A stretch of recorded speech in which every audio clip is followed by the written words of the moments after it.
Antártica pulsa, como se fosse o coração da Terra.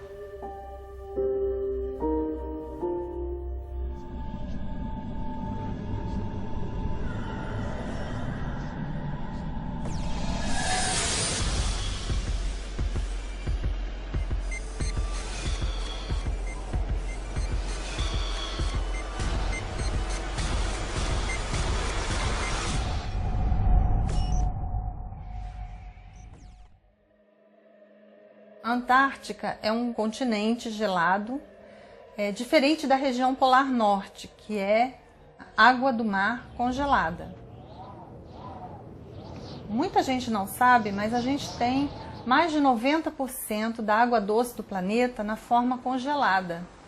É um ambiente que funciona como o refrigerador do mundo.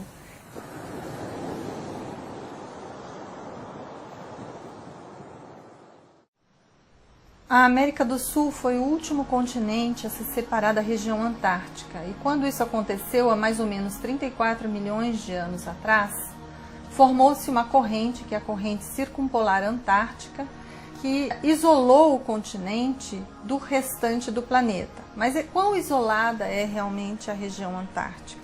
Na verdade, nas águas mais superficiais existe uma diferença de temperatura muito dramática e que impede a movimentação de organismos da Antártica para outros locais e de outros locais de latitudes mais baixas para a região antártica. Porém, em águas mais profundas, nós temos uma conexão bastante dinâmica, muito maior do que se predizia anteriormente também. Existem massas de água que chegam mais quentes, ressurgem na região antártica. Ao ressurgirem no inverno, elas se resfriam, afundam novamente porque ao se resfriarem ficam mais densas e se movimentam para fora daquela região.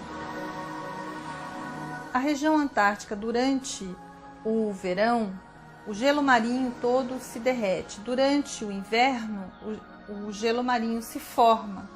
Então isso é um ciclo anual. Então a Antártica pulsa, e é esse pulsar que faz com que as massas de água se movimentem, ocorra uma circulação que nós chamamos de termalina no planeta. Existe uma massa de água formada na região subantártica, que é a água central do Atlântico Sul. Ela é formada na região subantártica, ela é derivada de movimentos que ocorrem na região antártica, mas ela é uma água subantártica. Ela entra num giro no Atlântico, então ela passa lá pelo lado da África e ela vem abaixo da água de superfície, ao largo da margem brasileira. Quando o vento sopra para leste, essa massa de água ressurge na região do Rio de Janeiro, e a água então fica mais fria. E essa água, ela é uma água rica em nutrientes, e isso tem uma relevância muito grande também para a produção pesqueira no Brasil. Então, especialmente a região sul e sudeste do Brasil são bastante influenciadas pela região antártica. A região antártica concentra uma biodiversidade enorme, principalmente no mar. Quando a gente olha o continente, a gente imagina um continente desértico, não vê praticamente nada a não ser nas margens, onde a gente encontra as focas, encontra os pinguins, porque são animais marinhos, mas que têm parte de sua vida também em ambiente terrestre. Agora, quando nós mergulhamos no mar, a diversidade é imensa, muito maior do que se predizia anteriormente. Muitos desses organismos são micro-organismos, são organismos termófilos.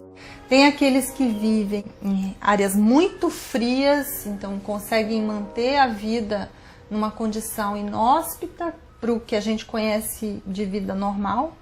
Tem outros que vivem em águas extremamente quentes, que são aqueles organismos associados aos vulcões submarinos. E a região antártica também possui vulcões submarinos, inclusive até bem perto da área onde o Brasil possui a Estação Brasileira. Em água profunda, a mais de 1000 metros, você vai ter uma exudação de gases, de metais pesados, de metais nobres, inclusive, sulfetos polimetálicos. É muito ácido. Para um organismo que gosta de oxigênio, não seria o ambiente ideal. Você vai ter organismos vivendo ali, micro-organismos, e depois, ao longo desses vulcões, outros vão estar associados ou se alimentando desses micro-organismos, e que são bastante complexos, não é um tipo de vida simples, não.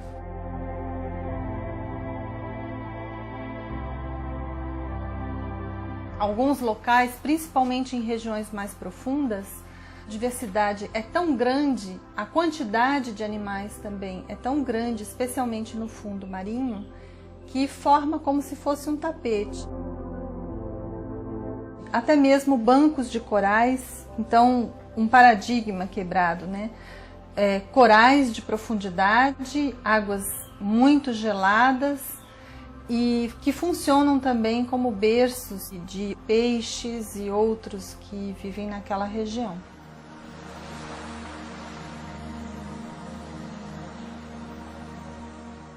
Nós acreditamos que a região antártica possa funcionar como uma bomba de semeio para outras regiões do planeta. Mas o contrário também é verdadeiro. Hoje a gente sabe que existem organismos que ao longo da evolução, ao longo do tempo, também entraram para a região antártica, enquanto que outros saem da região.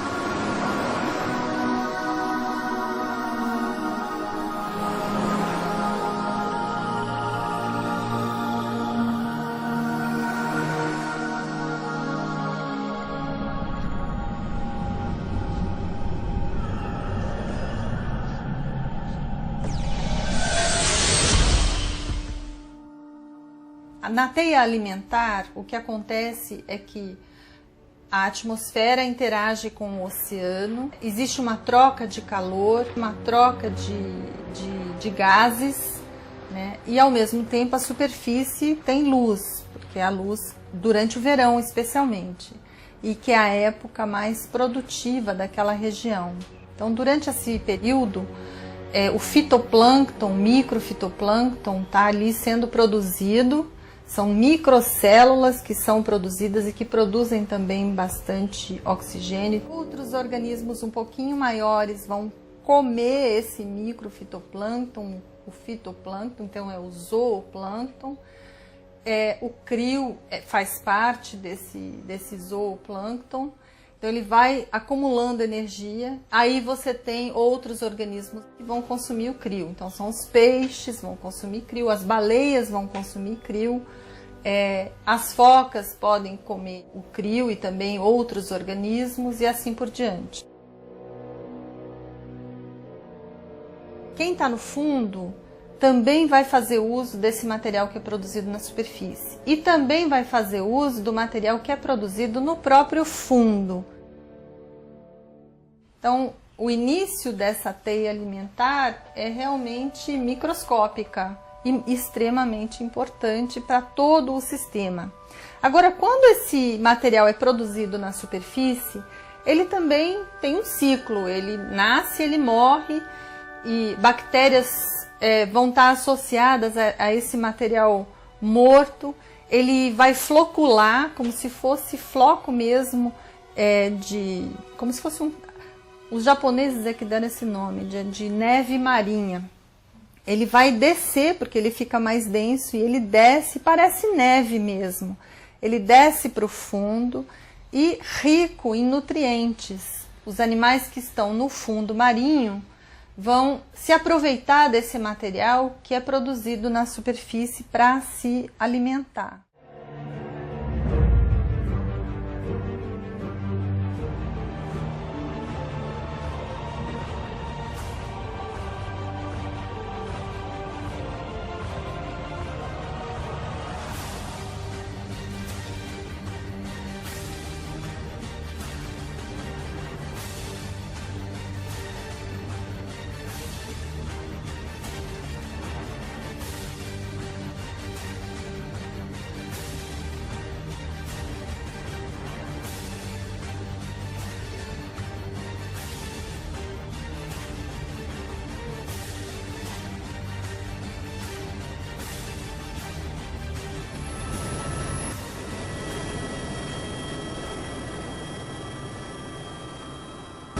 Nós queremos, através do projeto de sistemas de observação bentônicos, justamente poder observar a vida lá embaixo.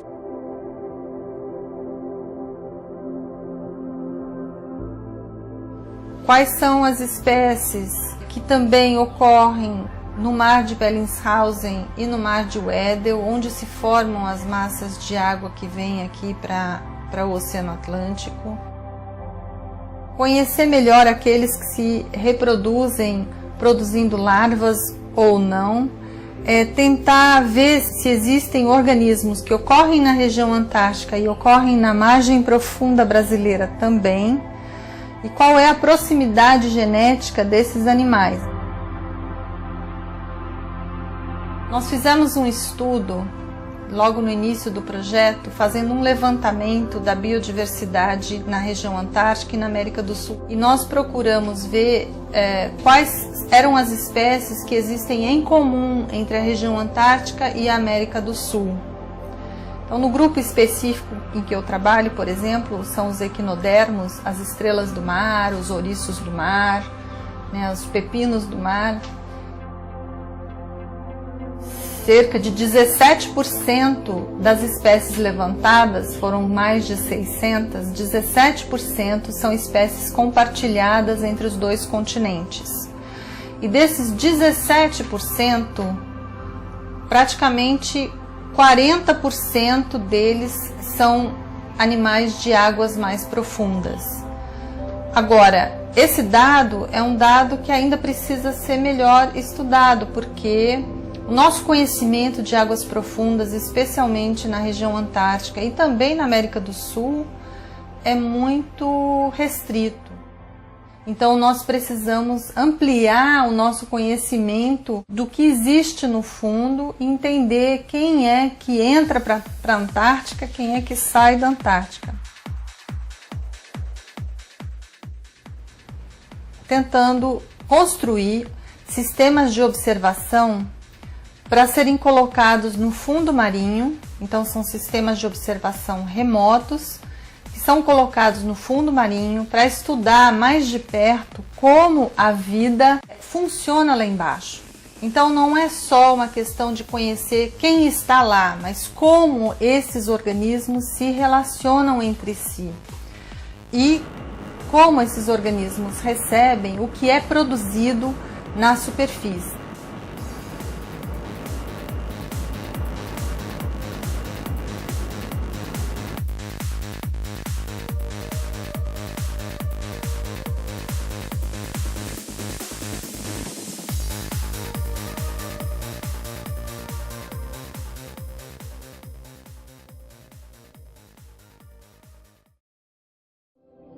A relevância de se aprofundar o estudo da relação entre os processos físicos e biológicos, então os processos físicos e a vida no mar especialmente, tem a ver com compreender como as mudanças climáticas ou as mudanças ambientais de um modo geral estão ou podem afetar a vida marinha como um todo.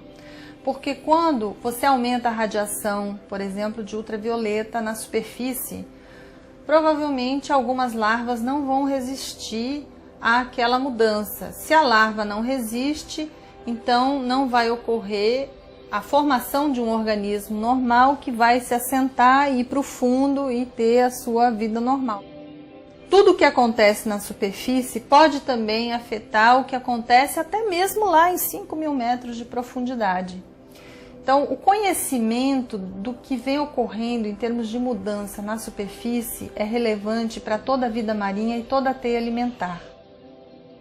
Uma coisa que vem sendo observada através de estudos que vêm sendo feitos com séries temporais já agora de mais de 10 anos é, por exemplo, a questão da mudança já de comunidades de superfície em função, provavelmente, da absorção maior de gás carbônico na superfície dos oceanos. Quando você tem uma absorção maior de gás carbônico, a água se torna mais ácida. Essa acidez não precisa aumentar muito.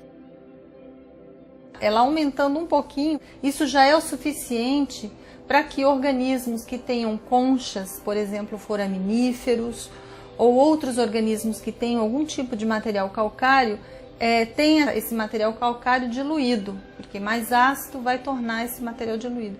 Então, o que a gente está observando é uma mudança no tipo de comunidade que está vivendo nas massas de água.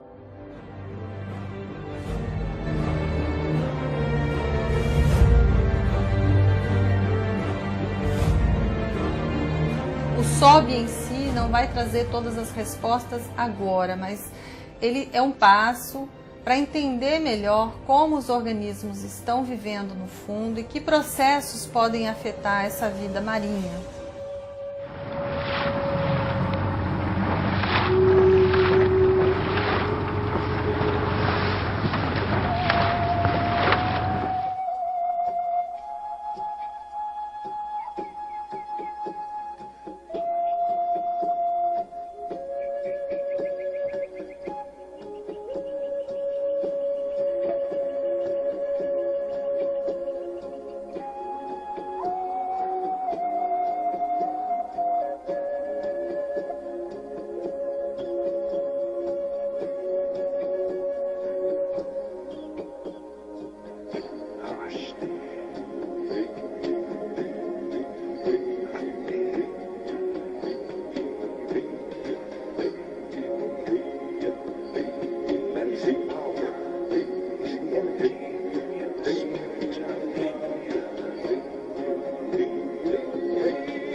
Mas a longo prazo, no futuro, muitas coisas que o povo está estudando, que está coletando aqui, que está vendo, com certeza no futuro vai servir, né? Isso é como se fosse um quebra-cabeça. Um estuda um pouquinho aqui, outro pega um pouquinho de dado ali, e lá no futuro sei que eles vão conseguir juntar aquilo e vão formar uma peça que vai servir, né, para o povo brasileiro, mas como para o mundo todo, né?